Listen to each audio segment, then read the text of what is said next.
Hello everyone. Today we have with us Ms. Sujata Pandey, who has cleared UPSC CGSE to 2023 with an All India rank of 146. So in this interview, or rather talk, we'll try to understand what was her journey like, and how did she cope up with all those down feeling that we get during this long preparation. It's a long preparation. Let's get into it. Hello Sujata, how are you? Hello, sir. I'm good. How are you? Fine. तो अब ये talk बहुत लोग देखने वाले हैं, तो हमारा बेसिक इंटेंशन यहीं पे रहेगा कि हम ये ट्राई कर सकें, जो भी देख रहा है वो ये समझ सके कि तैयारी सबकी अलग अलग कैसे होती है और वो कैसे फिट कर सकता है अपने आप को उसमें। Sure. तो बिफोर वी स्टार्ट, आप अपना ब्रीफ इंट्रोडक्शन दीजिए, from where you come from and अभी तक आपकी जो जर्नी रही है, and then we'll get into the exam particularly. Sure. Hello, everyone. Hello, sir. I am Sujata Pandey. I am basically from Ayodhya. Right now, I am Delhi, and I have completed my MSc in geology from the Hansraj College, University of Delhi. And currently, I am a GRF in the project of Pranmati Basin. So it's in the Department of Geology only. तो आप अयोध्या से दिल्ली जब पढ़ने आए, तो आपका क्या था कि हाँ, आपको sir. पता था कि आपको क्या क्या एग्जाम की, या फिर बाद में आगे पता चला कि यूपीएससी होता है, sir GSI? Being very honest मुझे जियोलॉजी का भी नॉलेज नहीं था बहुत अच्छे से तो with time I started preparing for things okay what I can do after my BSc then after my MSc so with time धीरे धीरे पता चला इवेंचुअली चीजें पता चली। तो ये geology as a subject choose करने का आपका मतलब कैसे डिसाइड किया आपने? सर मेरे एक्चुअली मामा ने बताया था मुझे कि there is a subject and there is job in ONGC for geologists, all of these things. So I'm like, okay. And there's also adventurous field it is. So I'm like, okay, I can do this. Okay, तो अब BSc की बात करते हैं। तो कैसा लगा geology पढ़ के आपको, कि you liked it the subject, या थोड़ा बोरिंग था, या how was it?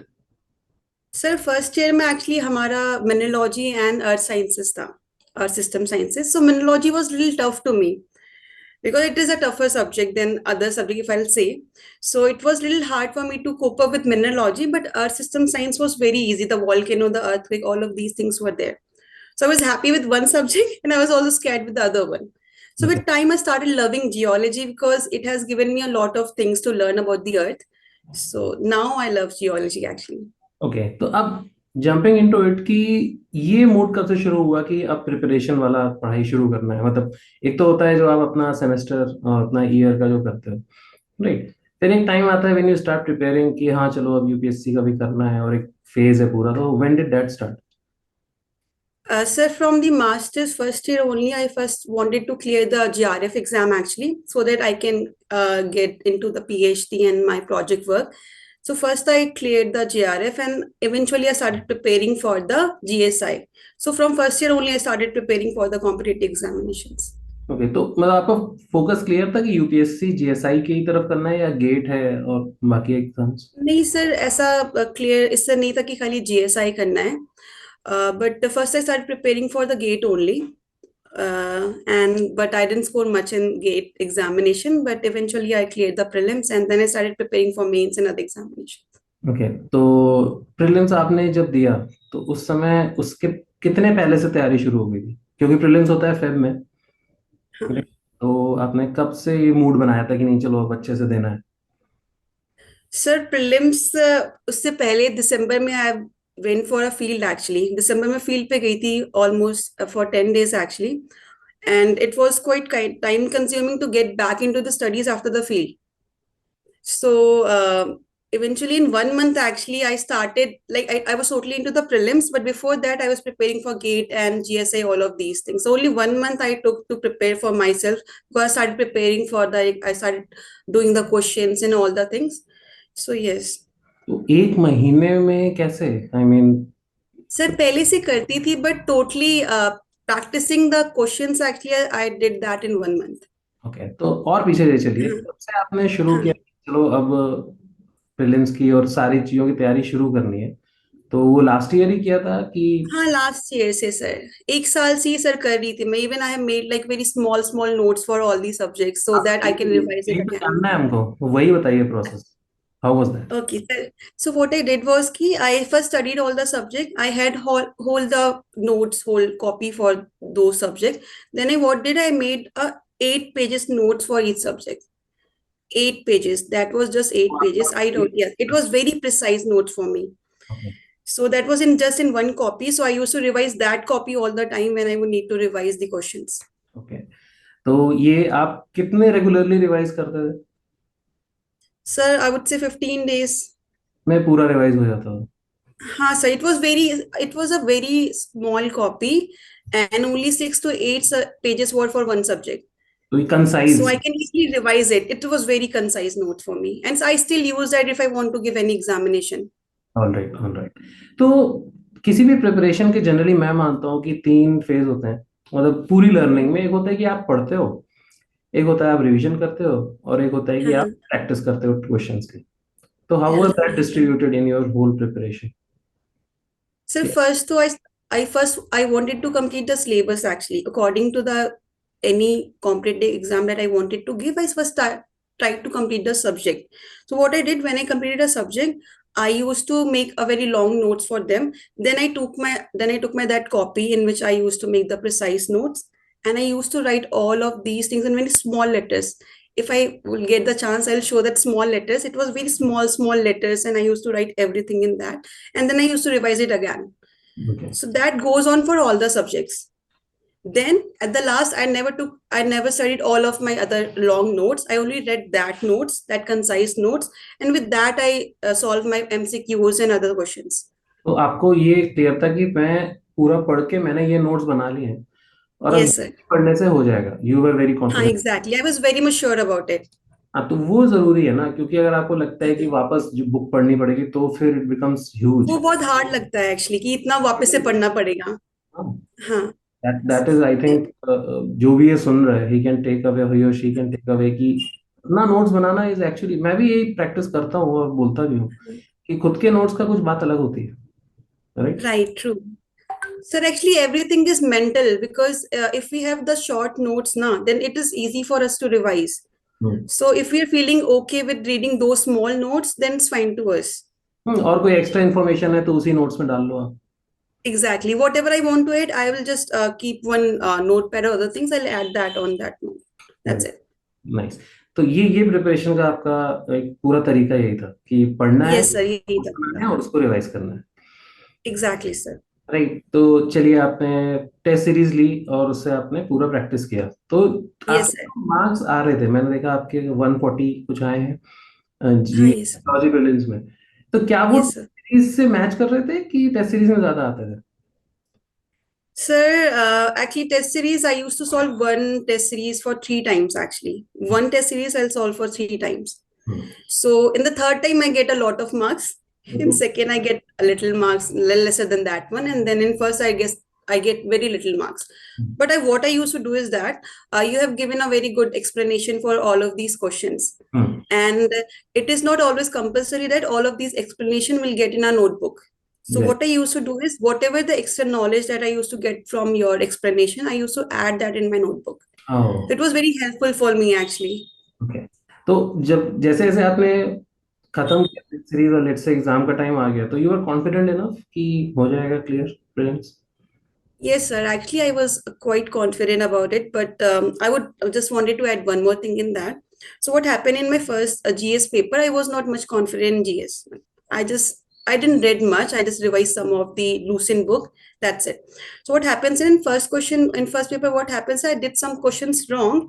And just after giving the like paper 1 GS, I start checking that it is wrong, it is wrong, it is wrong. थोड़ा सा panic stage.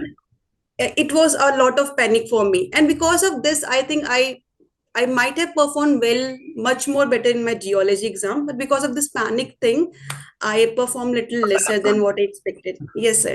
So I just wanted to say this thing to everyone that do not never check your examination, whatever you did, Just before after. giving the second one. Exactly, never check it. Okay, नहीं तो फिर गलतियां Every पता. time. हाँ sir. Okay. और ये experience कैसा था जियोलॉजी प्रीलिम्स का? मतलब थोड़ा पैनिक के साथ दिया आपने फिर भी? So it was actually when I was giving the answer, so I was still in panic attack of the first one. So I was like, okay, just calm down, Sujata. You can do it. Just do. So I would have performed much better in that, but because of that, I was not able to take much risk in my paper. Just to quantify that, अगर मान लीजिए आपने panic attack वाला case नहीं हुआ होता तो कितने एक्स्ट्रा मार्क्स और आ जाते हैं आपके? सर बहुत आराम से बहुत अच्छे आ जाते हैं मेरे marks. I think I would have expected around 210 220 आराम से. नहीं मतलब काफी अंतर। Including both of these. Yeah, I was very much confident, but because of this panic attack, I was not able to perform much. तो ये तो सुन लो कि चेक तो करना ही नहीं है जब तक पूरा Exactly. बिल्कुल भी check नहीं करना है. Whatever you did, just stay calm, go and eat something, and then again give the another examination. Okay, तो फिर थोड़ा सा फॉरवर्ड करते हैं, प्रीलिम्स का रिजल्ट आता है एंड यू सी कि आप हो गए हो क्लियर, उसके बाद Yes, क्या sir. क्या प्रिपरेशन रही? सर अगर मेंस की बात की जाए तो it's a very long syllabus. बहुत बड़ा सा सिलेबस मिल जाता है हमें. एंड वी आर कंफ्यूज कि अब स्टार्ट कैसे करें, because MCQ is very easy. All you have to do is just tick the answer, that's it. But mains में we have to write something, and that to 3 pages में. If it is of 15 marks, 3 pages में concise answer with drawing and everything. So उसके लिए मुझे almost 15 days लगे plan बनाने के लिए अपने लिए. So I used to talk the people जिन्होंने यूपीएससी एग्जाम दिया था, किसी ने अगर आईएएस वगैरह का एग्जाम दिया था, मैंने उनसे बात की कि how you write the examination answers. So first I made the plan, and then what I did is I started to first reading the syllabus. Sorry sir. What was the plan? Plan बताइए। हाँ तो sir मैंने पहले I tried to complete the syllabus, and not exactly I didn't complete the syllabus with all of this. What I did is first I took the first paper. Okay, in that paper I took the sedimentary geology for example, and फिर उसके साथ मैंने 10 साल का previous year paper लिया, और उस sedimentary geology के सारे क्वेश्चन एक पीडीएफ बना लिया मैंने, और उन सारे क्वेश्चंस को मैंने सॉल्व किया.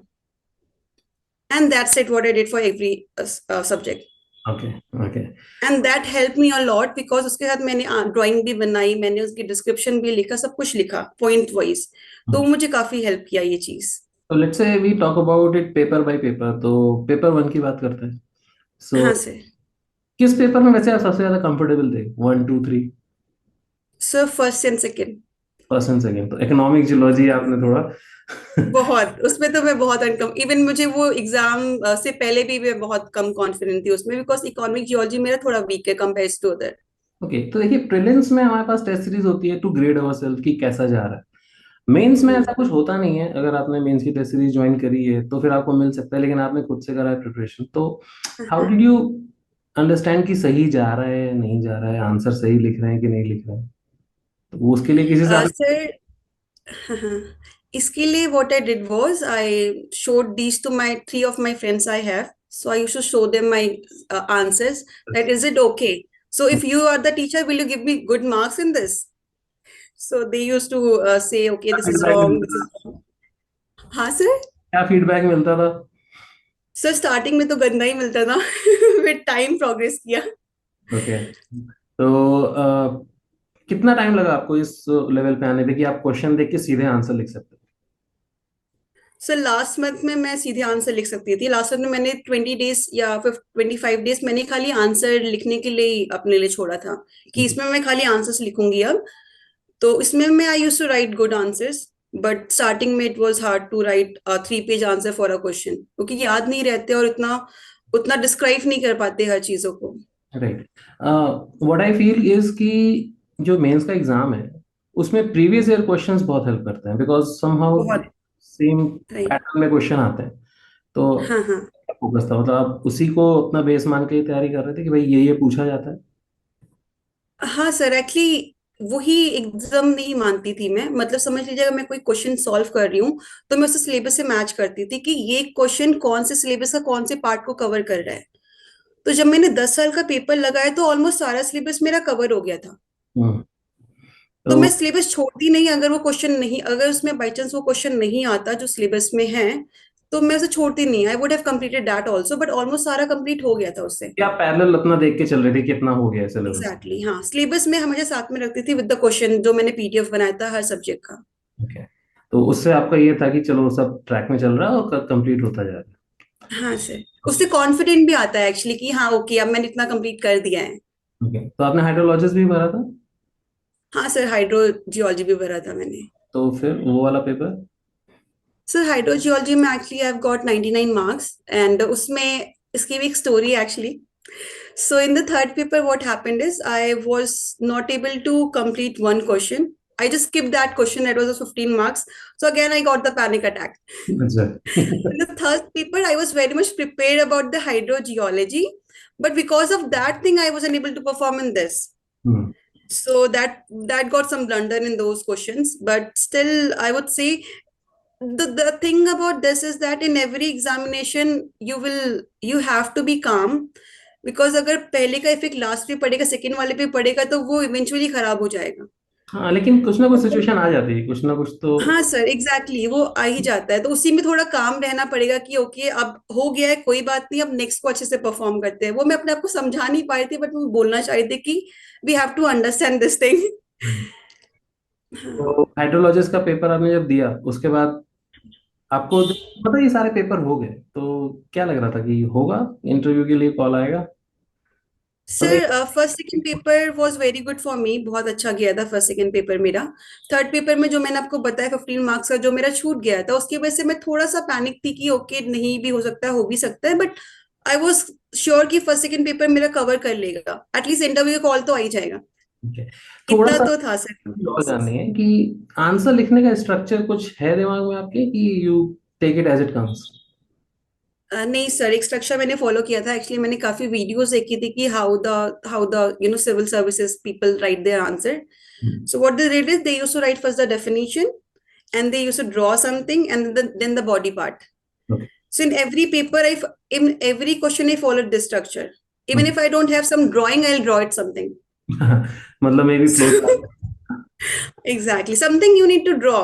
Like in economic geology, because I was not able to draw much because all of these questions were not much of drawings. So in that paper, I was not able to score much, but in the first, second paper, because I drew a lot of drawings in every question, I was able to score good marks. तो pictorial representation आपने किया काफी, and did you also Yes. Highlighted the points in your answers? Sir first में तो मेरे को time मिल गया था एक्चुअली, 5 मिनट का, लास्ट में टाइम मिल गया था, तो उसमें मैंने हाईलाइट कर दिया था। तो आपका सबसे ज्यादा स्कोर किस पेपर में? सर फर्स्ट में ही है एक्चुअली। तो भाई सब लोग सुन लो फिर, है ना, you have to important points and diagrams of course, right? क्योंकि हाँ, मैं diagrams are very important, and also I used to box up my diagram. It was very fast, but I used to box up these. Okay, so नजर पड़ ही जाएगी। हाँ कि ये मेरा डायग्राम है ऐसा। तो जब आप प्रैक्टिस कर रहे थे आंसर राइटिंग की, तो अब देखो नोट्स तो तुम्हारे पास ऑलरेडी थे, वो तुम्हारे कंसाइज वाले हाँ जो हाँ notes हैं। हाँ हाँ। तो जब आप प्रैक्टिस कर रहे थे तो सीधे आंसर राइटिंग की बैठ के ऐसा ही लिखेंगे अगर आया क्वेश्चन तो this is what I will write, कि या अलग से नोट्स बनाए मेंस के?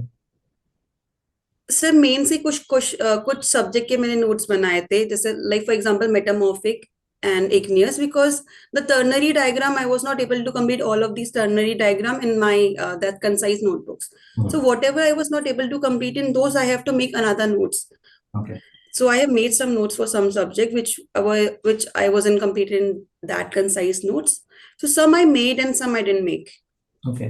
तो ये जो पूरी मेंस वाली जर्नी है, मतलब जब प्रीलिम्स का रिजल्ट आता है उससे ले मेंस लिखने तक, ठीक है आपने अच्छा परफॉर्म किया, या कुछ ये बताइए कुछ मिस्टेक्स हुई जो आप सोच रहे थे कि अगर फिर से करनी पड़े प्रिपरेशन तो ये गलती तो नहीं करूंगी? Sir, of course, in prelims, I would say. अच्छा। The first one that I said, I'll never check my answers before giving the another examination. So that has decreased my score. So that one was the first mistake I will never do. And the second one also, for writing the third paper, I would say, it is very long actually. The process is very long, है ना? तो उसमें क्या हुआ मेरा कि मेरा एक क्वेश्चन मैंने उसे लाइक अगर हम क्वेश्चन लिख रहे होते हैं ना आंसर सबका, तो हमें सबको टिक कर देना कि this one has been done, this one has not been done. तो उससे हमें थोड़ा याद रहता है कि इतने क्वेश्चंस हो गए हैं। तो मेरे से क्या गलती हुई कि मैंने एक क्वेश्चन को मार्क नहीं किया कि मैंने इसे नहीं किया है। हम्म। ये गलती, इसी वजह से मेरा वो क्वेश्चन छूट गया, अदरवाइज ये नहीं छूटता। तो ओके। ये हमेशा से याद रखना है कि हमें जो भी क्वेश्चन हम करते जा रहे हैं, जो हमने कर दिया है, 5 क्वेश्चन आई थिंक करने होते हैं, तो उसे स्टार मार्क कर दो कि ये हमने कर चुका है, और इसको बाद में देख लो कि okay this has all been done. तो 5 मिनट्स जो लास्ट का होता है उसे चेक करने के लिए रखो। राइट। तो मेरे साथ यही हुआ कि लास्ट में 5 मिनट में मैंने वो 15 मार्क्स वाला क्वेश्चन करना शुरू किया अपना. It was very hectic actually. Right right. ठीक है, उसके बाद फिर इंटरव्यू का कॉल आता है, राइट? तो and how that preparation starts? Interview का sir actually it is not just geology. तो करंट अफेयर्स भी पढ़ना था, अपने डिसर्टेशन प्रोजेक्ट के बारे में पढ़ना था, कहाँ कहाँ मैंने फील किया, हर चीज मुझे देखना था. तो मैंने उसका पूरा डिवाइड किया था कि एक सेक्शन में करंट अफेयर का पूरा लिखा कि क्या क्या करंट अफेयर मुझे पढ़ने चाहिए. उसके बाद अपना पूरा फील्ड का मैंने लिखा कि मैंने अपने बीएससी में कौन सी फील्ड की थी, एमएससी में कौन सी फील्ड की थी, डिसर्टेशन में कहाँ गई थी मैं, अपने प्रोजेक्ट के मैंने कौन सी फील्ड की, इसका अलग सेक्शन था, ये मैंने अलग से पूरा पढ़ा था. उसके बाद जियोलॉजी भी पढ़ा था, बट जियोलॉजी मैंने खाली बेसिक्स पढ़ा था, जितना मैंने मेंस में पढ़ा था वो मैंने नहीं पढ़ा जियोलॉजी के लिए. तो सारा बेसिक पढ़ा. तो इसमें क्या हुआ, it is little easier than the mains and prelims because इसमें बेसिक्स पढ़ना पड़ता है जियोलॉजी का. एंड करंट अफेयर्स भी बेसिक्स पढ़ के जाओ, तो all of these things combine किया तो ऑलमोस्ट इंटरव्यू भी अच्छे से हो गया था फिर. ये तो कैसा हुआ, मतलब इंटरव्यू थोड़ा बताइए, व्हाट दे आस्क यू और क्या क्या बताया आपने? सर इंटरव्यू में उन्होंने मुझसे एक बहुत अच्छा क्वेश्चन पूछा एक्चुअली. उनमें से एक सर ने मुझसे बोला कि can you tell me one book for sedimentology. They have asked me the name of the book. Hmm. So I then again confirmed because I wasn't expecting this question that they will ask me the book name. So I like, sir, are you asking about the book? So he said, yes, Sujata. Then I told them, Sir Sandbox and the Nicholas Spark, all of these books I told them. Then he also asked me, Sujata, does it contain the sedimentary environment topic? Yes, exactly. He asked me this thing. And then I said, yes, sir, it does contain that. Okay. So तो आपने these were very easy question, but still they were like, I have to think about the things. और क्या, मतलब field से पूछा question आपके? नहीं sir, actually मैंने ना उनको बताया कि sir I am JRF in this project. अच्छा सो तो उन्होंने खाली पूछा कि हाँ, उन्होंने उसको ऑलमोस्ट पूछ के कि ये कहाँ पे है. प्राणमती बेसिन था मेरा टॉपिक, तो उन्होंने बोला ये कहाँ पे है. तो मैंने बोला सर चमोली में, that's it. They skip that topic. okay. तो मेजर एंड देन पार्ट पे रहा, मतलब बेसिक्स ऑफ जियोलॉजी. हाँ सर, एक्चुअली चेयरमैन सर ने मेरे से थोड़ा पूछा था question about the tunneling and the Himalaya में टनलिंग करना चाहिए या रोड बनाना चाहिए, all of these thing. Then basics of geology only. Okay. तो फिर इंटरव्यू आपका कितने देर चला होगा? So I think 20-25 minutes. 20-25 minutes आपका इंटरव्यू चला, राइट? और आपने स्कोर किया है 110 इंटरव्यू में. Yes sir. नाइस. तो उसके बाद फिर रिजल्ट आता है, राइट? तो हाँ कैसा लगा फिर आपको, घर वालों को? सर, काफी अच्छा फील हो, सब बहुत खुश है. अब आप मुझको ये बताइए कि ये जो पूरी जर्नी थी आपकी, राइट, किसी टाइम पे आपको ऐसा लगा कि बहुत ओवरवेलमिंग हो रहा है या बहुत टफ है, and you had some low moments, and how did you overcome it? या फिर पूरे टाइम स्मूथ ही निकल गया? जनरली नहीं होता है, बट आई बताइए. सर ये पॉसिबल ही नहीं है कि पूरा टाइम स्मूथ निकलेगा एक्चुअली, क्योंकि 1 साल का तो ये खुद ही प्रोसेस है, उससे पहले प्रिपरेशन करनी पड़ती है. तो लेट्स से 1.5 to 2 years लगता ही है आपका. और इसमें बहुत अप्स एंड डाउन्स आते हैं, मेंटली भी आता है और इमोशनली भी बहुत ब्रेकडाउन्स आते हैं. तो मैं इसमें ऐड भी करना चाहूंगी कि take some time off for yourself. Okay. लेना चाहिए थोड़ा सा टाइम, ताकि रिफ्रेश हो माइंड उन चीजों को वापस से पढ़ने के लिए, क्योंकि 1 साल 1.5 साल बहुत बड़ी चीज होती है, छोटी नहीं है. और प्लस आप पूरा टाइम उसमें अपना इन्वेस्ट कर रहे हो. तो थोड़ा सा टाइम निकाल के अपनी सीरीज देखना है, सीरीज देखो, कुछ एक्टिविटी पसंद है वो करो. एंड फिजिकल वर्कआउट करो, वो बहुत हेल्पफुल. मैं फिजिकल वर्कआउट मेरा कंटिन्यू था, तो उससे मुझे काफी हेल्प मिलती थी. तो मेंटल ब्रेकडाउन तो हमेशा सबके साथ ही होता है, सबके साथ ही होता है सर. तो आप, आपके घर वाले सपोर्ट में रहते थे हमेशा? हाँ सर, मेरे घर वाले तो सपोर्ट करते थे मुझे, इवन बिकॉज मैं फाइनेंशियली थोड़ा इंडिपेंडेंट थी, क्योंकि मेरा जेआरएफ भी था, तो एक था कि okay I have this option also for me. तो तो तब इसलिए थोड़ा सा बेटर बर्डन फील भी हुआ. होगा कि, है ना, थोड़ा सा फाइनेंशियली आप अगर सिक्योर हो तो एग्जैक्टली, थोड़ा हेल्प करता है वो चीज भी. थोड़ा ये कि बहुत ज्यादा बड़ा सिलेबस है, if you see it like that, है ना? तो यस अगर थोड़ी सी प्लानिंग आपकी नहीं है, जैसे आपके केस में मेरे को ये सही लग रहा है कि you had concise notes, and it's a big yes help in some way, क्योंकि बाकी तो फिर इतनी बुक्स है ना, तो फिर आप राइट सर. थोड़ा सा वो कैसे रिवाइज करोगे पूरा? तो ये चीज मुझे आपकी प्रिपरेशन से काफी सही लगी, कि मेक योर कंसाइज नोट्स. तो आप उसको रिवाइज करते रहो, then it's a very good thing. So I think वो आपको हेल्प किया होगा।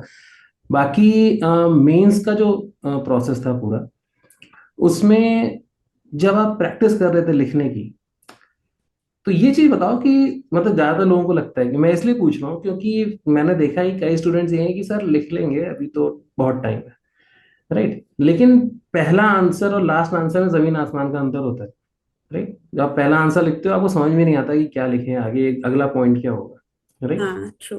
वो जो प्रैक्टिस है, I think that is very important if you want to add something to it, कि आपका एक्सपीरियंस कैसा था फ्रॉम स्टार्टिंग, जो फर्स्ट आंसर जो आपने लिखा होगा एंड टुवर्ड्स द जून जब एग्जाम आने वाला था, तो। सर जो फर्स्ट आंसर था उसमें एक्चुअली मेरे को समझ नहीं है, मेरे को we know the fault, right, we know what is fault, but we can not exactly define it, how it forms, what is the mechanism of that, what is the structure, all of the structure. So उसके लिए हमें writing सीखनी पड़ेगी, because we know till the definition, we know some things of these, but if we will write, we will know ki how to add points in that, how to write, where we need to write the mechanism of the fault, where we need to draw the structure. So वो थोड़ा सा एक systematically आपको याद समझ में आता है कि ओके यहाँ पे मैं ये लिखूंगी तो मेरे एग्जाम आंसर का प्रेजेंटेशन बेटर होगा।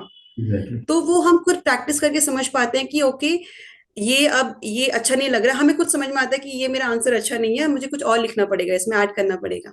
तो फर्स्ट वाज वेरी बैड, मेरे को तो कुछ समझ नहीं आता मैं क्या लिखूं। खुद समझ नहीं आता मैं कैसे लिखूं कि मेरा आंसर थोड़ा बेटर हो।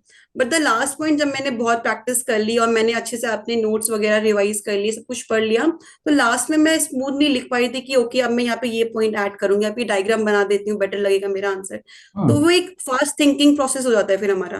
कि आपके दिमाग में एक स्ट्रक्चर तुरंत आ जाता है, वो ये हाँ आंसर है। Exactly exactly. अदरवाइज अगर स्ट्रक्चर नहीं है हमारे पास तो हम सोच नहीं पाते कि अब क्या करना चाहिए। फिर पॉइंट तो मिस। उसके लिए इम्पोर्टेंट थोड़ी बहुत प्रैक्टिस हो, एटलीस्ट 10-15 डेज की प्रैक्टिस कर ले तो उतना तो बेटर होगा, बट थोड़ा सा और अगर कर सकते हैं तो वो करना चाहिए। ओके, तो ये जो मेंस का प्रोसेस है आंसर राइटिंग का, ये आपका प्रीलिम्स के रिजल्ट के बाद ही शुरू हुआ कि पिछले साल से जब तैयारी की थी तो तब से ही थोड़ा लिखना शुरू कर दिया था? सर मैंने हाइड्रोजियोलॉजी का तो पहले से ही शुरू कर दिया था, मतलब I wanted to join hydrogeology वाला ओनली, हाँ। but I couldn't do that. But hydrogeology I started because it was whole one paper actually. So if I will able to complete one paper before my prelims, so that would help me in my mains examination. तो hydrogeology का मेरा already बना हुआ था पूरा notes, paper था fourth का, and 3 paper cover करना was easier for me in 2 months, वो मैंने आराम से कवर कर लिया फिर। तो हाँ थोड़ा बहुत पहले से करके रखेंगे तो एक मोटिवेशन रहती है और एक कॉन्फिडेंस भी मिलता है कि अब हमारा इतना हो चुका है, इतना और करना है बस। तो वही है ना, हर चीज आपका मेंटल होता है कि आप कैसे अपने दिमाग को शांत रख के काम कर सकते हो। आई थिंक वो ज्यादा इंपॉर्टेंट है, वो डिसिप्लिन में रहना और समझ के रहना। एग्जैक्टली हाँ, राइट। राइट, क्योंकि वो लास्ट लास्ट में मैंने देखा है कई लोग बहुत पैनिक करते हैं जब कुछ हुआ नहीं है, अब प्रीलिम्स में नाम आ गया, अब कैसे करें, अब कैसे करेंगे, चक्कर में थोड़ा सा मेरे ख्याल से 10-20 मार्क्स का अंतर तो पड़ ही जाता है अगर आप प्रैक्टिस नहीं कर रहे हो तो। हाँ सर आराम से बढ़ता है ये तो, हाँ। Right, right. तो I think we have covered pretty much everything. आप थोड़ा ये बताइए कि अदर देन जियोलॉजी आपको क्या पसंद है? मतलब जैसे आप कह रही थी कि कुछ जैसे आपका वर्कआउट चलता है, राइट, तो to keep your mind off what else do you do, क्योंकि वो रिफ्रेशमेंट बहुत जरूरी है, right, right sir. Other than working out, और क्या करते थे आप? सर मैं तो सीरीज देखती थी। मेरे को मेरा एक्चुअली मूड होता है, डिपेंड करता है, मुझे कभी कभी बहुत सिंपल सी सीरीज देखने का मन करता है, like panchayat I would say. So hmm. it's very smooth, very simple, a small town story. So I used to watch these series, which he used to keep me calm.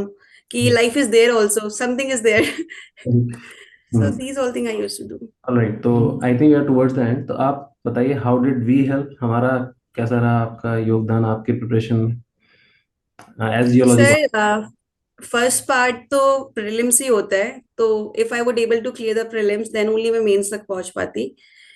तो first जो practice questions की मैंने की थी test series से, plus जो explanation जो मैं अपने आंसर्स में ऐड करती थी, अपने नोट्स में ऐड करती थी, वो मुझे बहुत हेल्प किया। And that was very helpful to me in mains also. Sometimes मैं उसे रिवाइज करती थी क्योंकि हर वो जो आपके किसी किसी एक्सप्लेनेशन में वो मेरी बुक में अवेलेबल नहीं रहते थे। एंड वो मैं फर्स्ट टाइम पढ़ती थी, एक्चुअली मैं खुद ही फर्स्ट टाइम उसे पढ़ रही होती थी, तो मैं उसे तुरंत ऐड करती थी, ओके ये बहुत इंपॉर्टेंट है, ये नया टॉपिक, इसको ऐड कर लो। Right, right. सो वो सब चीजें हेल्प बहुत करती हैं। Okay, so I am very happy, क्योंकि जिसका भी सिलेक्शन होता है ना, उसको उससे बात करके ही लगता है कि चलो यू हैव, मतलब उनकी जर्नी में आपका थोड़ा सा भी कंट्रीब्यूशन है, तो एक अंदर से आपको थोड़ा सा लगता है कि चलो वी आर, थोड़ा ही सही, but we have made a little effort. So yes, congratulation हो जाता है again. And thank you so much. Ayodhya में तो सब लोग खुश हैं ही, और आपने तो एकदम खुशी बढ़ाई सबकी, है ना? बहुत खुश sir. Okay.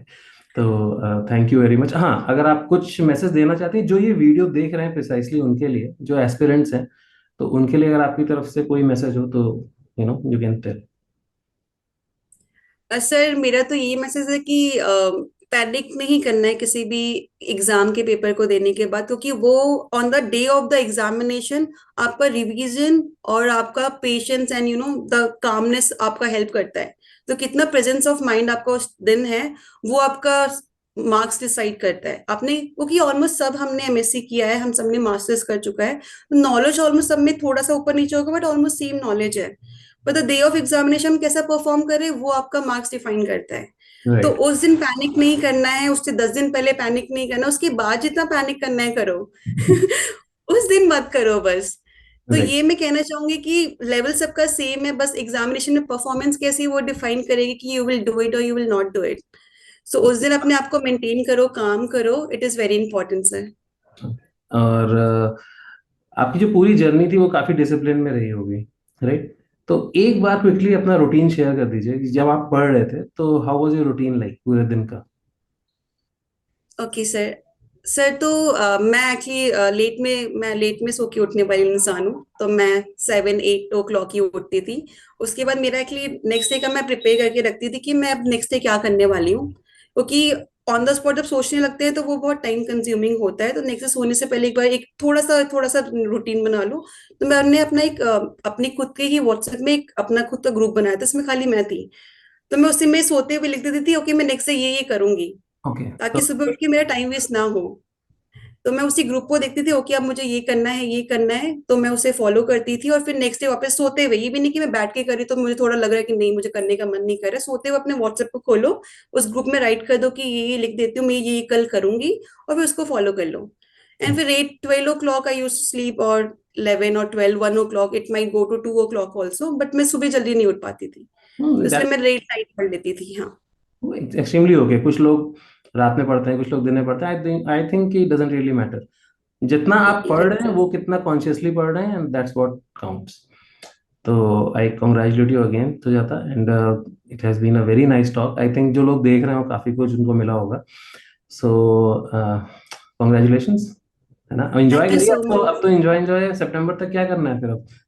Sure sir, thank you so much. और मैं बहुत ग्रेटफुल हूँ कि if I will be able to help others also, तो क्योंकि आप, क्योंकि आई नो, मैं खुद वो फील करती थी कि कोई एटलीस्ट हर बेसिक चीजें बता दे, बिकॉज क्योंकि हमें लगता है कि जो क्लियर करता है वो बहुत एक्सेप्शनल पर्सन होता है, बट ऐसा कुछ नहीं होता है।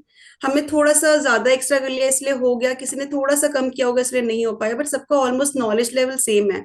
तो पैनिक नहीं करना है, ट्राई करते रहे, सब कुछ सबका हो जाता है ऑलमोस्ट। चलो on that note we can end it. So thank you very much for taking out time, है ना? Thank you sir, thank you so much sir. Take care.